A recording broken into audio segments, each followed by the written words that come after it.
Speaking of more peaceful protests, let's go back to Father's Day weekend. This is more of Bidenville and what our country would become under that sock puppet Joe Biden as president. Over the Father's Day weekend in Chicago, my former hometown where I grew up, 102 shot, 14 fatally in Chicago's Father's Day weekend massacre. Chicago officials report the city's highest number of shootings in a single weekend this year. From Friday evening to that Monday morning, 102 people were shot, 14 of whom died. 5 of those that were killed were minors.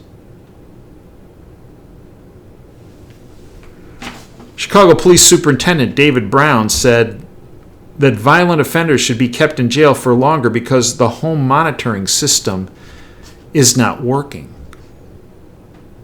By the way, many inmates across our country were released because of the, quote, COVID-19, quote, crisis.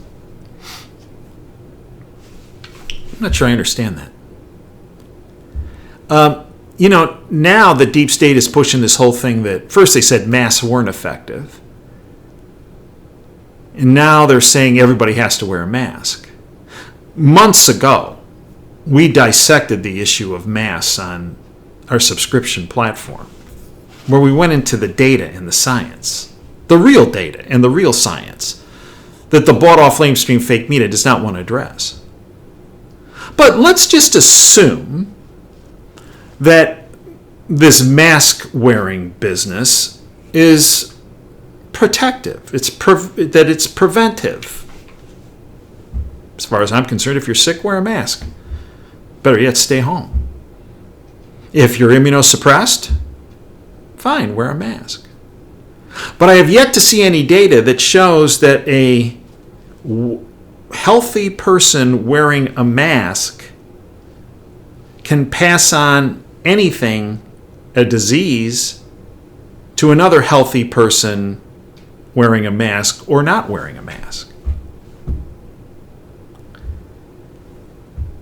But if masks are so effective, according to the deep state and their puppets, rather than releasing these criminals on the street that have been in jail in mass, who then have been shown, a number of whom have created and been perpetrated more crime once they were released, why not just put masks on everybody in jail?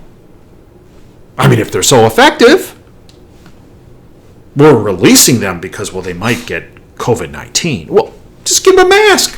Keep them in jail. Keep the rest of us safe. I mean, if they're that effective, right? Right. Chicago Police Superintendent David Brown said, violent offenders should be kept in jail for longer because the home monitoring system is not working. Uh-oh. Speaking against the deep state, it's going to get them in trouble. Quote, tears are a natural reaction to these tragic stories of violence, he said. But we need to do more than just cry. For God's sake, help Chicago cops protect our precious children and our families, end quote. Brown also said he and Chicago Mayor Lori Lightfoot, another globalist, had a conversation about the city's violence and the absolute need for strategic change in approaching the issues. Now, lest you think that Father's Day weekend was a one-off event, let's just look at this past weekend, the 4th of July holiday, in Chicago, and actually in New York. Let's just look, okay? In Chicago, 77 shot, 14 dead. Oh. Ooh. New York City, 56 shot, 9 dead over the 4th of July weekend. New York City sees 400% jump in shootings as undercover unit disbanded. Yeah, de Blasio, globalist. Cuomo, globalist. People in New York, they don't have a shot on this, no pun intended. Look at this. As the NYPD disbands its undercover investigations unit, taking hundreds of crime-spotting undercover officers off the street, a decision that will most certainly lead to fewer low-level arrests, but also leaves the opening for more serious crime to make a comeback, it appears one of the most closely followed crime metrics in New York City has skyrocketed compared with the same period last year. according to stats released by the Department of number of shootings reported in New York City, increased almost fivefold from last year at this time. Commissioner Dermot Shea, acolyte of de Blasio, officially disbanded the plainclothes unit a week ago. The results since then have been startling. Yeah, startling. Who would have predicted that, right? And while we're at it, let's talk about Black Lives Matter. We've talked about that before, and we've gone into great depth on the subscription platform, dissecting the organization. President Trump this past week, right before the holiday, slams Black Lives Matter leader, President Trump. This is treason, sedition, insurrection, end quote. Well, what brought that on? I mean, the bought-off lamestream fake media went crazy about President Trump saying this. Well, let's look at it. And what is sure, this is from Zero Hedge, and what is sure to elevate some tensions, President Trump has responded to comments from Black Lives Matter movement leader earlier in the week.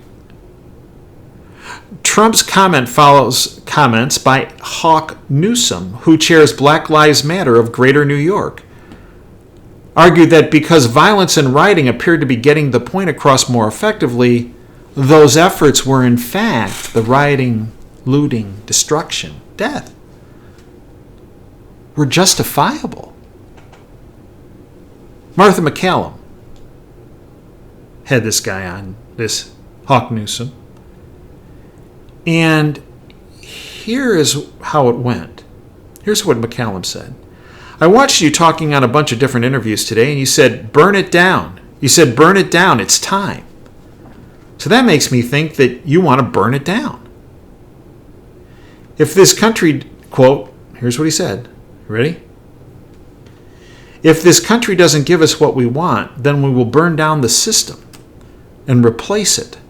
This is Newsom. He went on, quote, and it could be speaking figuratively, but I could be speaking literally. It's a matter of interpretation, end quote. This came on the heels of comments from another Black Lives Matter co-founder earlier in the week. As we detailed earlier in the week, while massive protests continue to rage across the country in the name of George Floyd, Black Lives Matter co-founder Patrisse Cullors admitted during a recent interview on CNN, no less, quote, our goal is to get Trump out, end quote. Well, wait a minute. Isn't the whole idea of Black Lives Matter about police brutality awfully political statement, isn't it? Our goal is to get Trump out? What about the Black Lives?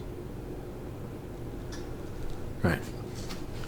Cullors, who described Black Lives Matter's organizers in 2015 as, quote, trained Marxists, end quote, compared Trump to Hitler after refusing to meet with him and referred to Immigration and Customs Enforcement as the Gestapo.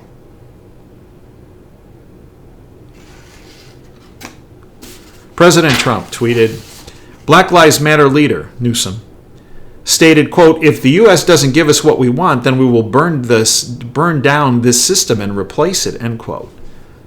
President Trump went on, this is treason, insurrection, and sedition. Yes, it is. And then there was a shooting, which you might have heard about. The bought-off lamestream fake media really pushed this narrative. There was a shooting at a Black Lives Matter event in Louisville, Kentucky. That's right. Louisville, Kentucky. End of June. About a week ago. That's where the bought-off lamestream fake media left the story. That there was a gunman that showed up and fired in the crowd at Black Lives Matters and killed an individual. Well, that's terrible. But what's the rest of the story, as Paul Harvey would say? Louisville police arrest fellow protester and mass shooter Steven Nelson Lopez, who fired in the crowd at a Black Lives Matter camp at Jefferson Square Park, killing one. You didn't hear this on CNN? No. In fact, I'm not even sure Fox gave any attention to this either. Again, it goes along with my statement about for years about Fox. Police arrested Stephen Nelson Lopez in the shooting death of photographer Tyler Girth at Jefferson Square Park in Louisville. Lopez had been arrested twice before on rioting charges with Black Lives Matter. Oh. He also attended protests in the park. Oh.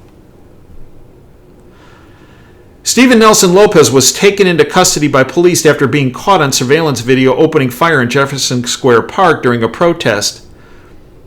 Lopez will be charged with murder, according to authorities. Lopez had previously attended protests at the park in support of Black Lives Matter and been arrested twice before on rioting-related charges, these peaceful protests, according to Louisville police.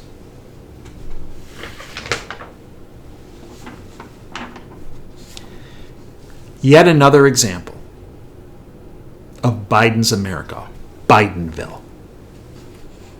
Rule of law, out the window. Lawlessness prevails in Bidenville.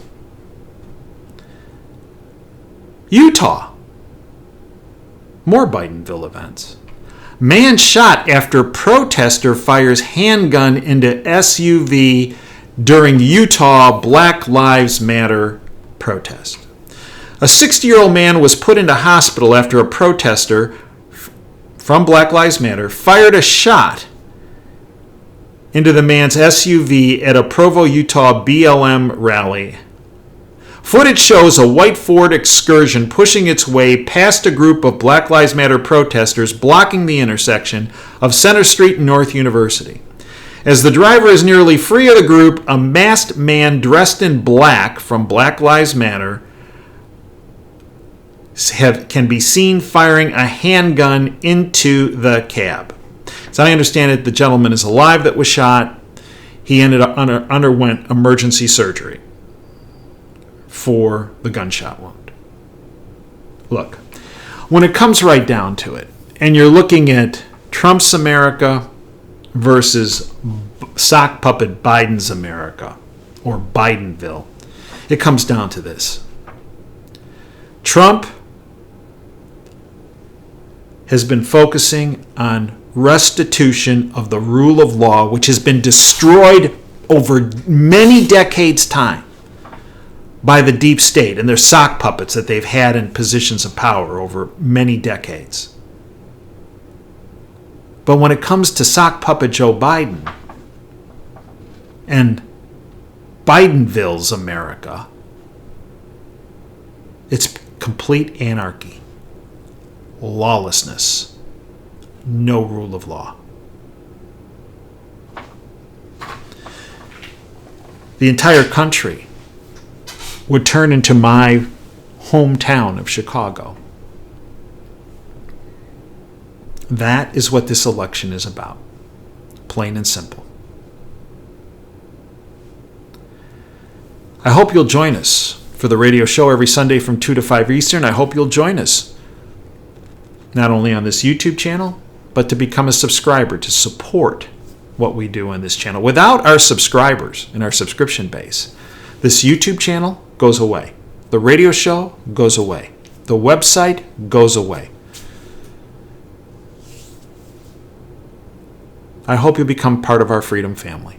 $9 a month, biggest bang for the buck in all the internet. Plus, it gives you access to all of our podcasts over the past 10 years since the inception of the radio show. All of the archives for our WTF show, our video analysis show, our Insider Insight series, our healthcare policy series, our Department of Advanced Research series, our contributing editor section, all available for $9 a month. I hope you become part of our Freedom family. Until next time, Dave Janda signing off. Dream big and dare to fail. Thank you for your time today.